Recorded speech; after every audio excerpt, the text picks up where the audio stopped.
Welcome to another edition of SKNIS Week in Review, a weekly program that highlights some of the top stories of the work of the governments of St. Kitts and Nevis. Coming up, soldiers demonstrate live fire capabilities at exercise trade winds. Large-scale raid executed as part of recent exercise trade winds activities.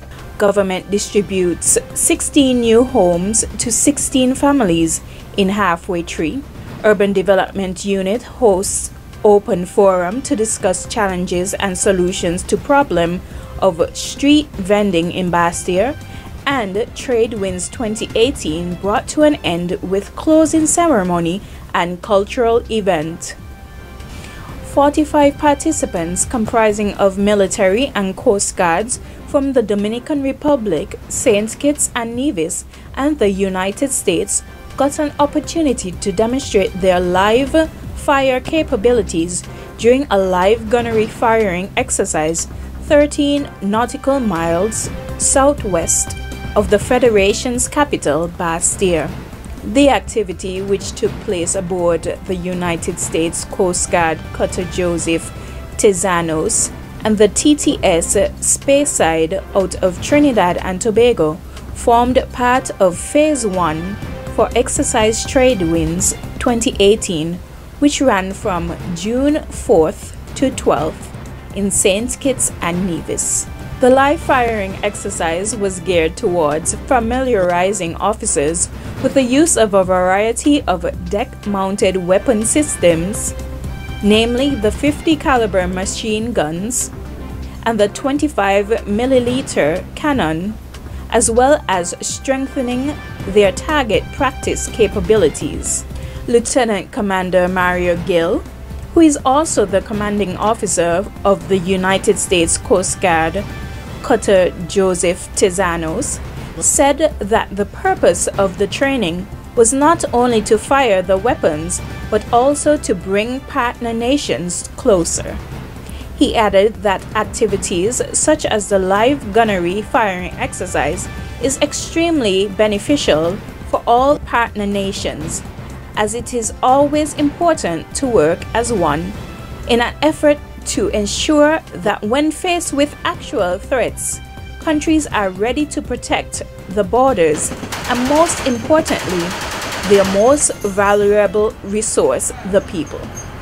A large-scale raid featuring more than 300 multinational troops was held at the Fort Thomas Hotel as the men and women got an opportunity to showcase some of the skills and techniques they learned during Phase 1 of Exercise Trade Winds 2018. The simulated operation featured a high-value target, HVT, being held up in the building. A small group of soldiers eliminated the sentries outside and cordoned off the area before the main force moved in. An intense exchange of gunfire ensued, and the troops used flashbang and smoke grenades in the operation to secure the building.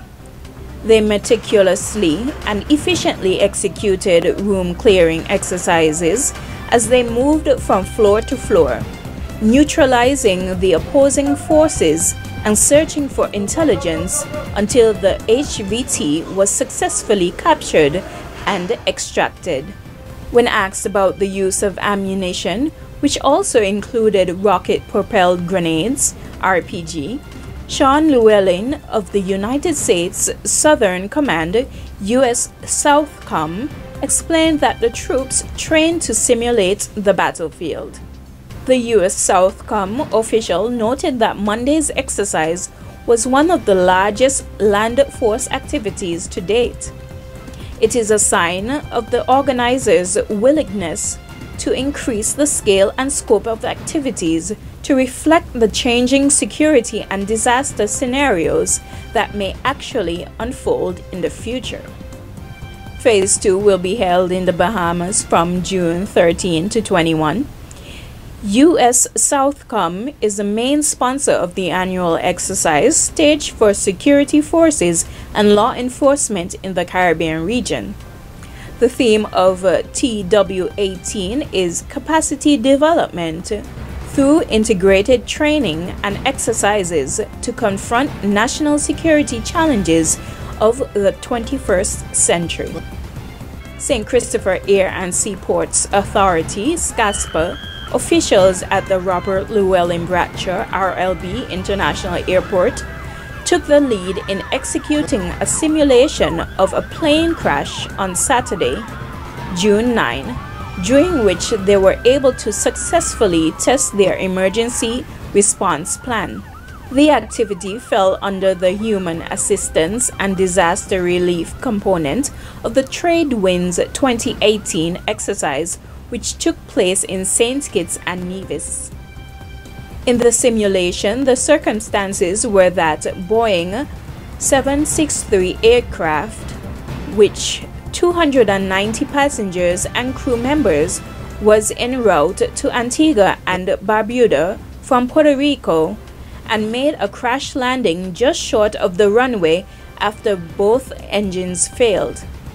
The scene was set with the use of actors who played the roles of victims. The objectives of the drill were many, but chief among them were to test emergency response procedures, response times, and mechanisms for several groups and entities, including air traffic controllers, fire and rescue services, emergency medical services, police, and airport security. The activity was also meant to assess mass casualty protocols at the RLB International Airport, multi-agency response and coordination, victim transporting capabilities for the hospital, as well as the activation and management of the Emergency Operating Center, EOC. Airport manager at the RLB International Airport, Ellsworth Warner, described the simulation as an opportunity for the airport authorities to check the readiness of their emergency plan. Mr. Warner disclosed that he and his team would be meeting soon to discuss the way forward. He also encouraged members of the public to expose themselves to training in responding to disasters as well. The Government of National Unity, in continuation of its mandate to provide homes for citizens, distributed a total of 37 houses over a 3-day period through the National Housing Corporation, NHC. 16 homes were distributed to persons in Green Acres Halfway Tree, constituency number 4, 15 in Stadium View, Sandy Point, constituency number 5, and 6 in Lavington Sadlers, constituency number 6. Minister of Human Settlement, Honorable Eugene Hamilton, said that the homes are quite impressive, noting that they are not only bigger but more durable. When I look at these houses, they are fit for a king. The first thing you must know about them is it's bigger than ever before. 862 square feet. There used to be 600 and so on. And 780 I think was the highest. Now they're 862 square feet. A bedroom could hold 2 beds. 12 by 12. When it is furnished, it looks like a king's room. Over the next 15 months, the government will complete the build-out of the rest of the homes to get to the 300 mark. Under the theme, Partners for Progress, the government of St. Kitts and Nevis launched a visibility and communication campaign on June 12 to highlight the outcomes of its partnership with the European Union. Speaking at the launch at the Ocean Terrace Inn, OTI, Permanent Secretary in the Ministry of Sustainable Development, Beverly Harris, explained that in June 2016, the National Authorizing Office, NAO, in the Ministry of Finance commenced the undertaking of the scope of assignment to advance the development of the campaign. She highlighted the partnership between governments of St. Kitts and Nevis and the European Union. This collaboration has served to advance the continued development and modernization of services provided in the areas of social protection, land management and administration, and education. With commitment from the EU, the SFA Communications was selected to document what has been a commitment in nation building by both the government and the European Union.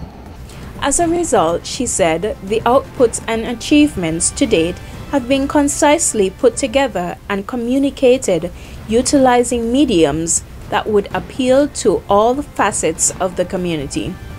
The Urban Development Unit within the Ministry of Urban Development hosted an open forum on Tuesday, June 12, for street vendors and key stakeholders to discuss challenges faced by both in the capital, Bastille. Director of the Urban Development Unit, Ron Body, explained the rationale behind the hosting of the forum. We all recognize that there are challenges regarding street vending, challenges both to vehicular and pedestrian traffic, and challenges by the vendors themselves. So we thought it best to have this forum, get an idea of what's going on with what challenges are faced by the vendors and stakeholders, and in order to inform what we are going to do as a possible solution to these issues. In the first instance, a registry will be created for vendors to document what they sell and their current location. In addition to this, the Urban Development Unit has devised a plan to move vendors who sell from food trucks. One of the plans put forward by the Urban Development Unit was to have Liverpool Row between College Street Guts and Shear Lane blocked from vehicular traffic and set up what will be termed Vendors Alley, where spaces will be issued to different vendors to sell in that location. A short but impressive closing ceremony and cultural event held at Government House on Tuesday, June 12, brought the curtains down on 8 days of intensive land and maritime training as part of the successful staging of Phase 1 of Exercise Trade Winds 2018, which was held in St. Kitts and Nevis from June 4 to 12.